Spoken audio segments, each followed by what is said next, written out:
Pertanyaan selanjutnya Pak Pendeta dari Bapak Ginting dari Bandar Lampung. Dalam Yeremia 25 ayat 9 Tuhan menyebut Nebukadnezar hambaku.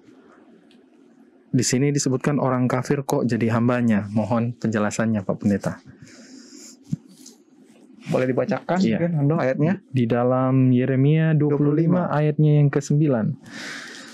Sesungguhnya aku akan mengerahkan semua kaum dari utara. Demikianlah firman Tuhan menyuruh memanggil Nebukadnezar Raja Babel hambaku itu. Aku akan mendatangkan mereka melawan negeri ini, melawan penduduk-penduduknya, dan melawan bangsa-bangsa sekeliling ini yang akan kutumpas dan kubuat menjadi kengerian, menjadi sasaran suitan, dan menjadi ketandusan untuk selama-lamanya. Silakan Bapak. Terima kasih. Apakah Pak B. Ginting punya satu pertanyaan saja atau ada pertanyaan yang terkait juga atau hanya satu ini saja? Hanya satu Pak Pendeta. Mungkin ya? hanya ini satu Pendeta. Satu saja Pendeta. Oke. Terima kasih Pak Ginting untuk pertanyaan ini. Di sini disebutkan dalam ayat ini Nebukadnezar adalah hambaku. Tuhan katakan melalui nubuatan Nabi Yeremia, dan Yeremia ini adalah seorang nabi yang ada di Yerusalem, tapi dia bernubuat dan berkata-kata khususnya tentang mereka yang ada di dalam pembuangan dan di Babel, dan mengingat semua apa yang terjadi di dalam kehidupan orang Israel di mana mereka diangkut dan dibawa ke pembuangan di Babel. Maka ia melihat semua itu dan menyampaikan firman Tuhan, dan dari persepsi itu bahwa Nebukadnezar menjalankan apa yang Tuhan mau lakukan terhadap bangsa Israel. Oleh karena bangsa Israel telah melawan Tuhan, mereka dihukum melalui apa yang dilakukan oleh Nebukadnezar, sehingga Nebukadnezar itu disebut sebagai hamba, artinya yang menjalankan tugas dari Tuhan, entah ia sadari atau tidak, tetapi Tuhan yang mengatur segala sesuatu. Tapi saya mungkin antara setuju dengan tidak setuju kalau kita mengatakan bahwa Nebukadnezar itu orang kafir. Ya betul, dia orang kafir karena dia orang Babel, dia punya banyak berhala, ia menyembah berhala. Bahkan Nebukadnezar inilah yang membuat patung yang terbuat seluruh dari emas, lalu dibangun di suatu lembah Dura, lalu mengundang semua pembesar-pembesar yang ada di semua provinsi di kerajaan Babel untuk menyembah akan patung itu. Ya, betul, dia adalah penyembah berhala, penyembah patung. Namun waktu kita baca cerita-cerita tentang Nebukadnezar, khususnya yang terdapat di dalam Daniel pasal yang kedua tentang mimpi Nebukadnezar yang diartikan oleh Daniel, lalu kemudian Daniel pasal yang ketiga tentang peristiwa penyembahan berhala, lalu Sadrak, Mesak, dan Abednego itu dilemparkan ke dalam dapur api yang sangat panas.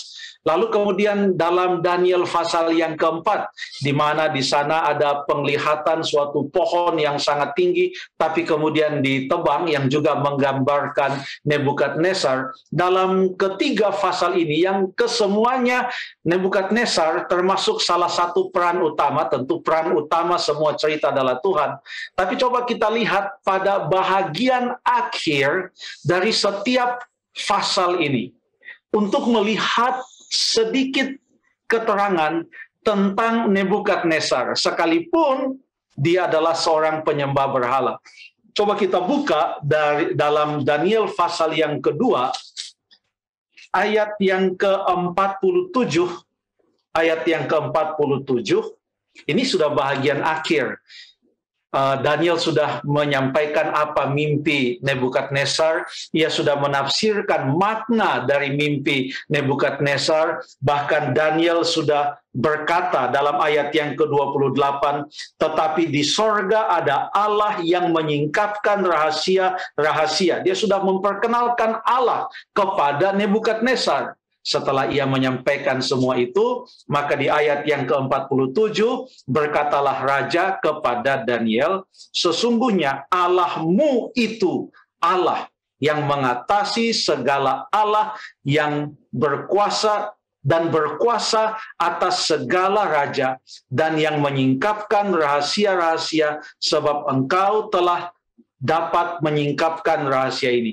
Ia mengakui bahwa Allah yang disembah Daniel adalah Allah yang mengatasi segala Allah, ia adalah yang berkuasa atas segala raja. Jadi dia mengakui Allah yang hidup. Itu di bagian akhir Daniel pasal yang kedua. Coba kita buka Daniel pasal yang ketiga dan melihat juga bagian akhir dari Daniel pasal yang ketiga.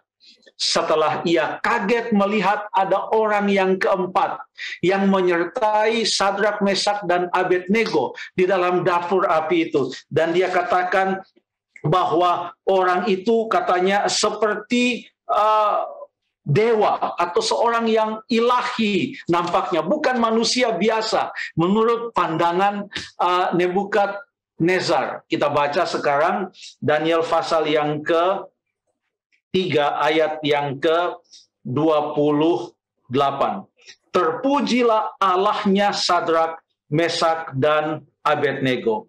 Ia telah mengutus malaikatnya dan melepaskan hamba-hambanya, dan telah menaruh percaya kepadanya dan melanggar titah raja, dan yang menyerahkan tubuh mereka karena mereka tidak mau memuja dan menyembah Allah manapun kecuali Allah mereka. Ada perkembangan dari pengetahuan Nebukadnezar tentang Allah. Yang pertama, Daniel 2 mengatakan Allahmu, Allah Daniel, mengatasi segala Allah.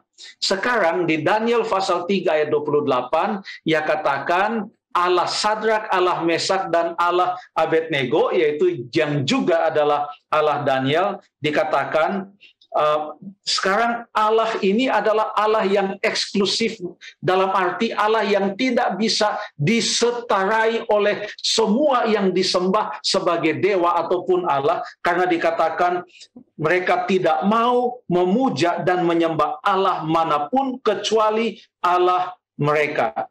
Lalu kemudian di dalam ayat yang ke-29 bahkan kalau kita baca, sebab itu aku mengeluarkan perintah, demikian titah dari Nebukadnezar, bahwa setiap orang dari bangsa, suku bangsa, dan bahasa manapun ia yang mengucapkan penghinaan terhadap Allahnya Sadrak, Mesak, dan Abednego akan dipenggal-penggal dan rumahnya akan dirobohkan menjadi timbunan puing, karena tidak ada Allah lain yang dapat melepaskan secara demikian.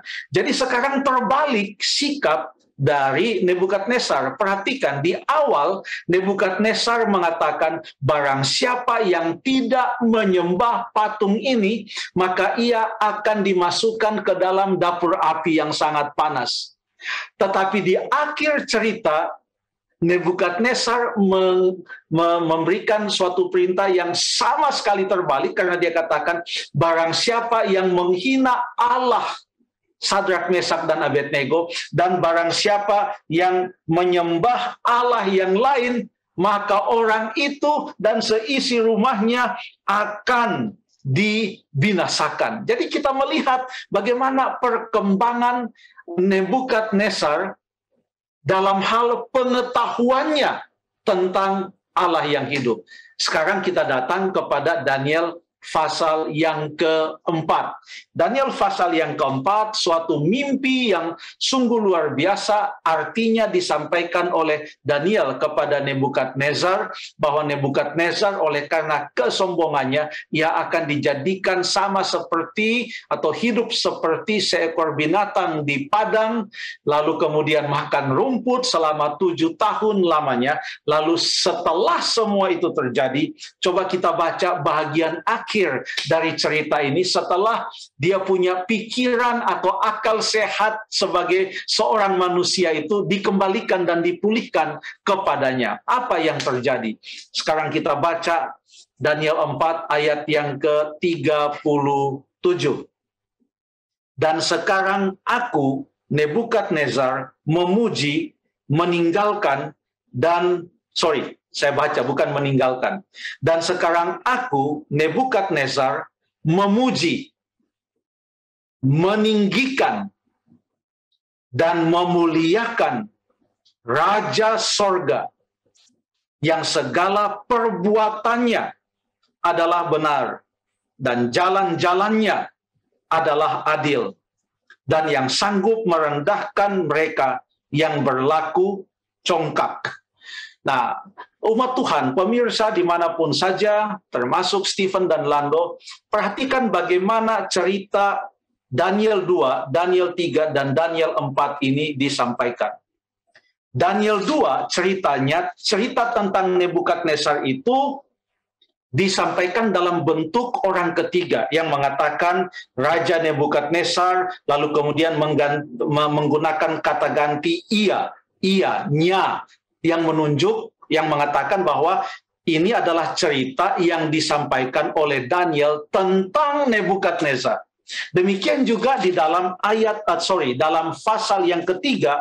Pasal yang ketiga juga adalah cerita Daniel tentang Nebukadnezar, menggambarkan Nebukadnezar, menggambarkan pengetahuan Nebukadnezar tentang Allah. Daniel 2 juga tentang pengakuan Nebukadnezar tentang Allah Sadrak, Mesak, dan Abednego dalam Daniel pasal yang ketiga. Tapi beda dengan Daniel pasal yang keempat. Karena Daniel pasal yang keempat ini tidak diceritakan, Nebukadnezar tidak ditampilkan sebagai orang ketiga yang diceritakan oleh Daniel, tetapi Nebukadnezar tampil sebagai orang pertama, first person, yang menceritakan ceritanya sendiri. Jadi makanya di dalam pasal yang keempat itu, ayat yang keempat dikatakan, aku Nebukadnezar diam dalam rumahku, lalu aku semuanya, pasal 5 ayat 5, lalu kemudian ayat 6, maka aku, semuanya tentang aku. Justru di sini Daniel diceritakan sebagai orang ketiga, di mana Nebukadnezar menceritakan tentang Daniel.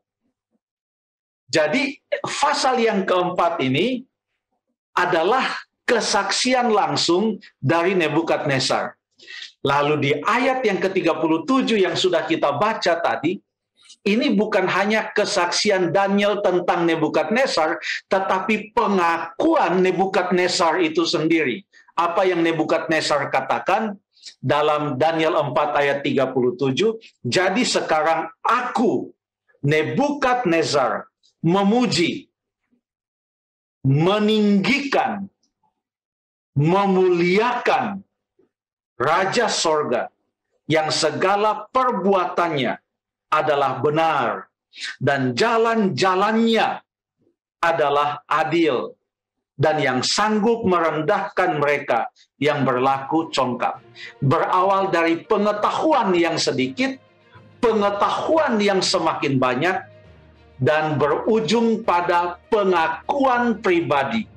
Dari hanya pengetahuan telah menjadi suatu hubungan antara Nebukadnezar dengan Allah. Dia katakan, aku memuliakan. Dan bukankah pekabaran 3 malaikat dalam Wahyu 14 mengatakan, takutlah akan Allah, ya, dan muliakanlah dia. Dan Nebukadnezar memuliakan Allah. Jadi, walaupun ia digambarkan sebagai seorang kafir, tetapi dalam cerita-cerita ini, ia akhirnya menjadi seorang penyembah Allah, meninggikan Allah, memuliakan Allah. Kalau itu hanya berdasarkan keyakinan saya pribadi, yang saya landaskan atas keterangan-keterangan tentang Nebukadnezar dalam Daniel 2, 3, dan 4 yang sudah kita baca, secara pribadi saya yakin bahwa nanti waktu Tuhan Yesus datang pada kali yang kedua, kita boleh bertemu dengan Nebukadnezar di dalam sorga. Terima kasih.